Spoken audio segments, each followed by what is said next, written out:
जय श्री कृष्णा। राधे राधे। दोस्तों, आपकी इस वीडियो को जो भी पूरा देखें उसकी सारी मनोकामनाएं पूरी कर देना, उसकी झोली खुशियों से भर देना। भक्तों के इस पाप के कारण महिला समय से पहले ही विधवा हो जाती है। भक्तों, भगवान विष्णु और मां लक्ष्मी क्षीर सागर में शेषनाग की शैया पर बैठे हुए थे। तब मां लक्ष्मी के मन में जिज्ञासा हुई और उन्होंने भगवान विष्णु से प्रश्न किया, हे प्रभु, किस कारण से एक महिला समय से पहले विधवा होती है?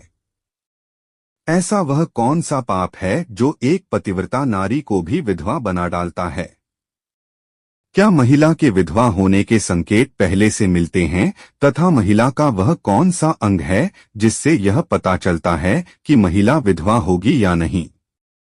इस प्रकार से प्रश्न पूछने पर भगवान विष्णु कहते हैं, हे प्रिय, तुमने उचित ही प्रश्न किया है। यह सत्य है कि कुछ महिलाओं के भाग्य में जल्दी विधवा होना लिखा हुआ होता है, चाहे वह पतिव्रता ही क्यों ना हो, किंतु एक पाप के कारण महिला विधवा बनती है और महिला के शरीर का एक अंग उसके विधवा होने का संकेत भी देता है।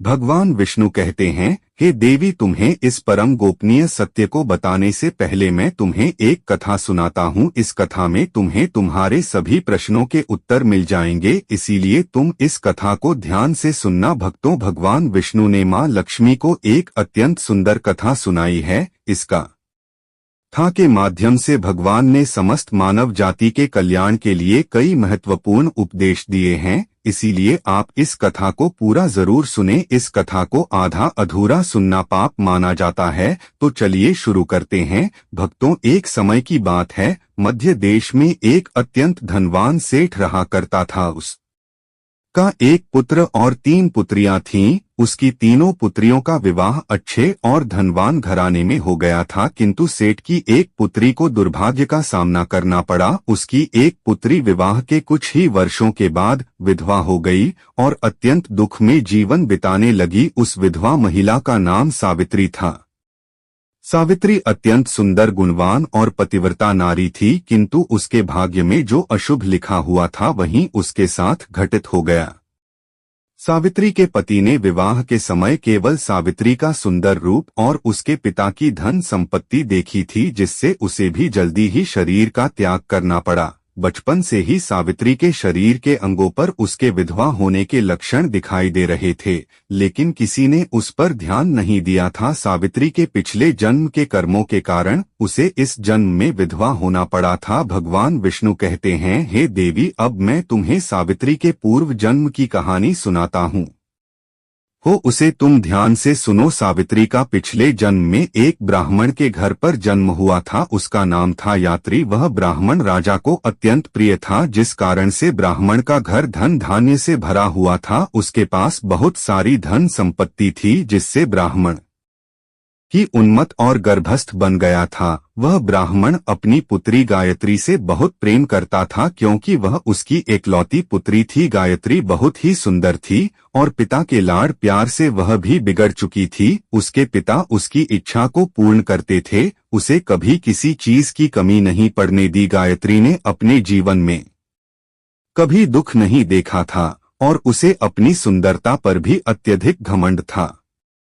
फिर जब गायत्री विवाह करने के लायक हुई तो उसके पिता ने उसका विवाह करने का सोचा, लेकिन उसकी एक शर्त थी कि जो भी गायत्री से विवाह करेगा वह उसके साथ उसके पिता के घर में रहेगा, अर्थात घर जमाई बनकर रहेगा। ब्राह्मण ने अपने सभी रिश्तेदारों को यह बात बता दी और चारों तरफ यह बात फैल गई। कई विद्वान और ज्ञानी पंडित गायत्री के घर पर उसे देखने के लिए आ गए, लेकिन गायत्री ने किसी को भी पसंद नहीं किया। गायत्री ने कई विद्वान ब्राह्मणों को अपमानित करके घर से बाहर निकाल दिया। फिर एक दिन एक अत्यंत सुंदर ब्राह्मण भिक्षा मांगने के लिए गायत्री के घर पर आया, जिसे देखकर गायत्री उस पर मोहित हो गई और अपने पिता से कहने लगी कि वह उसी भिखारी ब्राह्मण से विवाह करेगी। यह सुनकर गायत्री के पिता ने भी उस भिक्षुक ब्राह्मण को गायत्री से विवाह करने के लिए पूछा, तो उस भिक्षुक ब्राह्मण ने भी हाँ कर दिया और फिर गायत्री और उस ब्राह्मण का विवाह संपन्न हुआ। गायत्री विवाह के समय बहुत प्रसन्न थी, उसे उसका मनपसंद जोड़ीदार मिल चुका था। विवाह के बाद कुछ दिनों तक गायत्री अपने पति के साथ बड़े प्रेम से रहने लगी और उसकी सेवा करने लगी, लेकिन कुछ ही दिन बीतने के बाद गायत्री ने अपना असली रंग दिखाना शुरू कर दिया। गायत्री अपने पति को नौकर की तरह समझने लगी, उसकी आज्ञा का पालन करने की जगह पर उसे ही आज्ञा देने लगी। गायत्री अपने पति को भी उसके नाम से बुलाने लगी। खुद अपने पति के पैर दबाना छोड़कर अपने पति से ही खुद के पैर दबाव लगी। गायत्री स्वेच्छाचारी थी, वह पति को बिना बताए ही घर से बाहर चली जाती, कभी पति की कोई बात नहीं मानती थी, पति से पहले ही भोजन करती थी, किसी भी धार्मिक कार्य में पति के साथ नहीं बैठती थी और अकेले ही मौज करती थी। अपनी पत्नी के ऐसे व्यवहार को देखकर गायत्री का पति बहुत दुखी रहने लगा। उसने गायत्री को बहुत समझाने की कोशिश की, लेकिन वह कभी नहीं मानी। गायत्री अपनी ही मनमानी करती रहती थी। गायत्री की मां ने भी उसे समझाने का प्रयास किया कि महिला को अपने पति के साथ ऐसा व्यवहार नहीं करना चाहिए, लेकिन गायत्री अपनी मां की बात कभी नहीं मानती थी और वह जानबूझकर अपने पति को अपमानित करती रहती थी। दिन रात पति की बुराई करना, उसे अपशब्द कहना, उसे नाम लेकर बुलाना आदि प्रकार के नंदी कार्य वह रोज करती थी। गायत्री का पति भी उससे बहुत परेशान हो गया था। फिर एक दिन उसने बहुत विचार किया और गायत्री को छोड़कर जाने का निश्चय किया। गायत्री का पति बिना किसी को बताए ही अपने घर को छोड़कर चला गया। उसने गायत्री का त्याग कर दिया और वन में जाकर तप ईर्ष्या करने लगा, क्योंकि शास्त्र यही कहते हैं कि बुद्धिमान मनुष्य को दोस्त और स्वेच्छाचारी पत्नी का त्याग कर देना चाहिए, अन्यथा वह भी उसके पाप का भागीदार बनता है।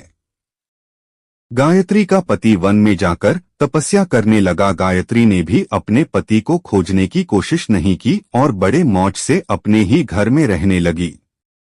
गायत्री की मां ने उसे बहुत समझाया कि वह अपने पति से विनती करके उसे वापस घर पर लेकर आए, लेकिन गायत्री कह जाने दो मां, वैसे भी मेरा भीख मांगा पति किसी काम का नहीं है, उससे विवाह करके मैंने उस पर उपकार ही किया था, लेकिन वह मूर्ख मुझे ही छोड़कर चला गया है।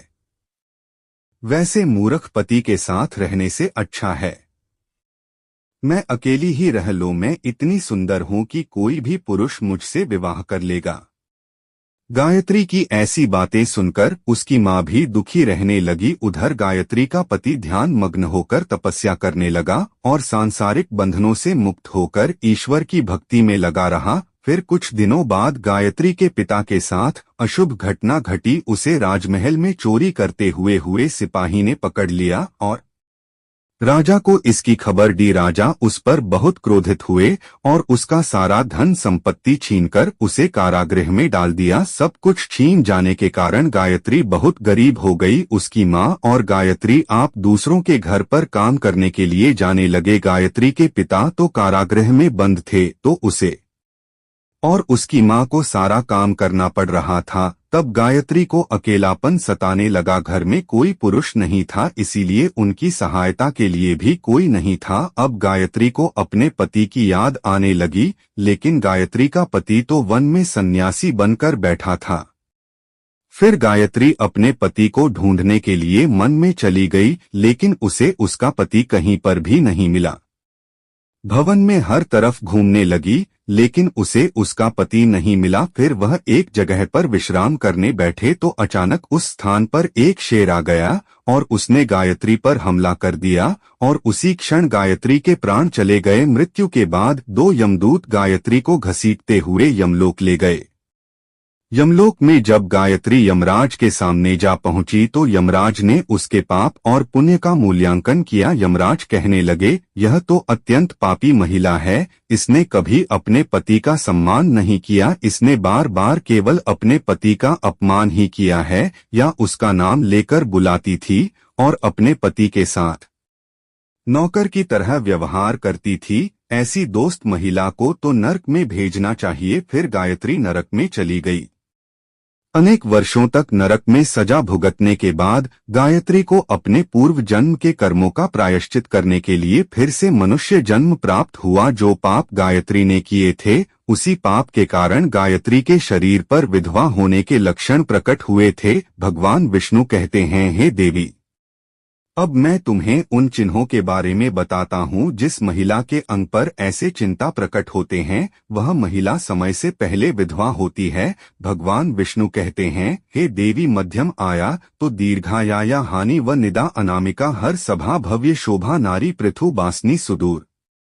इस श्लोक में भगवान विष्णु ने विधवा स्त्री के लक्षण बताए हैं। यदि किसी महिला के पैर पसीने से रहित हो, उस पर नासें दिखाई देती हो, उसके पैर चिकने तथा कोमल हो, तो वह महिला सुख भोगने वाली तथा ऐश्वर्यशाली नहीं होती। यदि महिला के पैर का अंगूठा घोल मांसल हो, तो वह महिला पति एवं ऐश्वर्यशालिनी होती है। यदि महिला के पैर के अंगूठे पर नासें दिखाई देती हो, तो वह दुर्भाग्य से युक्त व्यभिचारिणी होती है। बहुत छोटी अंगूठे वाली महिला फ्लश करने वाली और दुख भोगने वाली होती है। अंगूठा यदि छपता हो, तो वह महिला गर्भधारण क्षमता में दुर्बल होती है। यदि के ऐसी महिला के पैर की तर्जनी उंगली अंगूठे से भी बड़ी हो, तो वह स्वच्छंद कामचार अर्थात अनेक पुरुषों से संबंध बनाने वाली होती है। यदि किसी महिला के पैर की उंगलियां परस्पर मिली हुई है, एक दूसरे के नजदीक हो, उंगलियां गोल एवं सीधी हो और नाखून पतले एवं छोटे हो, तो वह ऐश्वर्यशालिनी होती है और ससुराल में सुख भोग है। अब मैं विधवा महिला के पैर के लक्षण बताता हूँ। यदि किसी महिला के पैर का अंगूठा बहुत बड़ा हो और आगे से गोल हो, उसके नाखून टेढ़े मेढ़े हो, अंगूठे पर से दिखाई देती हो, तो उस महिला के विधवा होने के योग्य बनते हैं। यदि महिलाओं की आंख बहुत बड़ी हो, तो वह मृत्यु पर्यंत दुख भोग उगने वाली होती है। और यदि महिला के पैर मानव रहित हो, तो ससुराल के भाग्य को नष्ट कर देती है।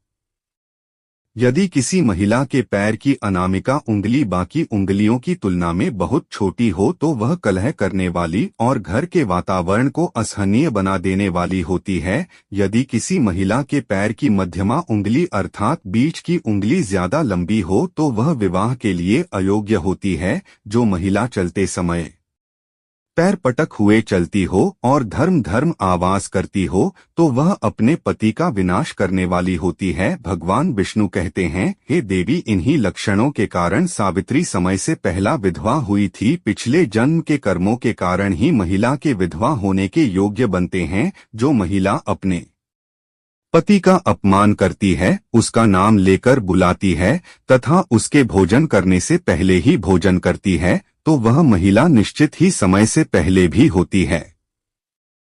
एक पतिव्रता महिला कभी भी का अपमान नहीं करती, कभी उसे नाम लेकर नहीं बुलाती और सदैव पति से एक निष्ठ रहकर उसकी इच्छा के अनुसार चलती है। उस महिला की कभी दुर्गति नहीं होती और वह मृत्यु के पश्चात मेरे लोक को प्राप्त करती है। तो भक्तों, इस प्रकार से भगवान विष्णु ने मां लक्ष्मी को डोट अत्यंत महत्वपूर्ण कथा सुनाई है। उम्मीद है दोस्तों आज का वीडियो कैसे लगा, अच्छा लगा है तो एक लाइक जरूर करें। धन्यवाद।